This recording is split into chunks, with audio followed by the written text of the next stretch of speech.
Senator Johnson. Thank you, Mr. Chairman.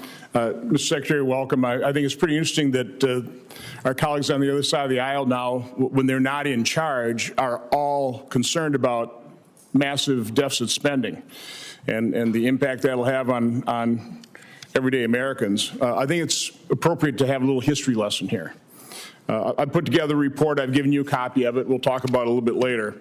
But, you know, it shows I didn't have time to really blow these charts up, but the impact is so dramatic, so glaring, I can just do it in a little 8 by 11-inch piece of paper here. This shows that under President Bush, his 8 years, he averaged $250 billion a year deficits. Then President Obama came into office with filibuster-proof majority, and they blew the lid off of that. For the next 4 years, we averaged deficits of $1.27 trillion. First time we ever had a deficit over $1 trillion. That sparked the Tea Party movement. I'm part of that, and actually put some restraint on spending and deficits. For the next 7 years, we averaged $661 billion worth of deficits. It's still way too high, but reasonable compared to today. COVID hit. We had a massive bipartisan spending spree, $3.1 trillion deficit. We went from $4.4 trillion of spending to $6.5 trillion. Now, a responsible president, responsible party in power in 2021, as the economy recovered, unemployment came down, would have returned to pre-pandemic levels of spending and deficits. But that's not what happened. Instead, under President Biden and Democrats in charge, they averaged $1.9 trillion worth of deficits. So again, we went from $661 billion in 7 years, COVID, then we've averaged $1.9 trillion in deficit spending over the last 4 years under the Biden administration, Democrat control. And unfortunately, this is the projection, CBO's baseline projection over the next 10 years, another $22 trillion worth of deficits, averaging about $2.2 trillion. That's the problem. And Mr. Secretary, I appreciate in your opening statement in your confirmation hearing, you repeating what the chairman said in his opening statement. We don't have a revenue problem. We have a spending problem. And again, here's the chart that shows that. 4.4 to 6.5. Now, I don't know of an American family, honestly, if they had an illness, had to borrow $50,000, pay medical bills, if that family member got well, they would keep borrowing $50,000 and spend at that level. But that's what Democrats did.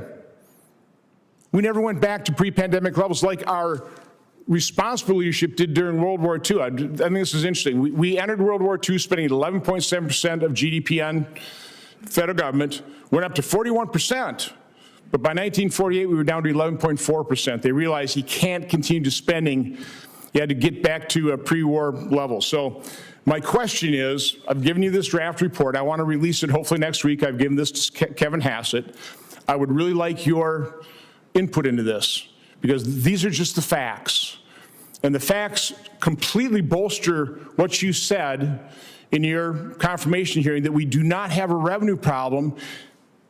We have to promote economic growth. It's a primary component of a solution, but we don't have a chance of returning to a balanced budget if we don't return to pre-pandemic levels of spending. And I've laid out a number of options going back to Clinton in 1998, Obama in 2014, President Trump in 2019. Leave Social Security, Medicare, and interest as they are, as you spend, but all their outlays, actual outlays, increase them by population growth and inflation. We literally would have a baseline spending somewhere between $5.5 and $6.5 trillion. And if we actually return to that 6.5 over 10 years, we might get down to something like a $500 billion deficit again with 3% growth. Again, it's all contained in here. I really would appreciate your input, but do you just have a comment on that? And can you give me some assurance you provide me some feedback and input? Senator, I always give you feedback, and thank you for this. And look, as I said, I'm committed to changing the trajectory of this, and there are two ways to do it. There is through spending restraint cuts and through growth. And I think that is a very difficult calculus to achieve. We are trying to navigate that calculus. So as you said, 3% growth will change the trajectory.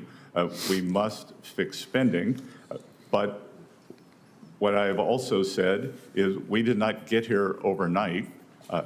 I have gained about 10 pounds since inauguration. I'm not going to cut off my arm to get back to my January 20th weight.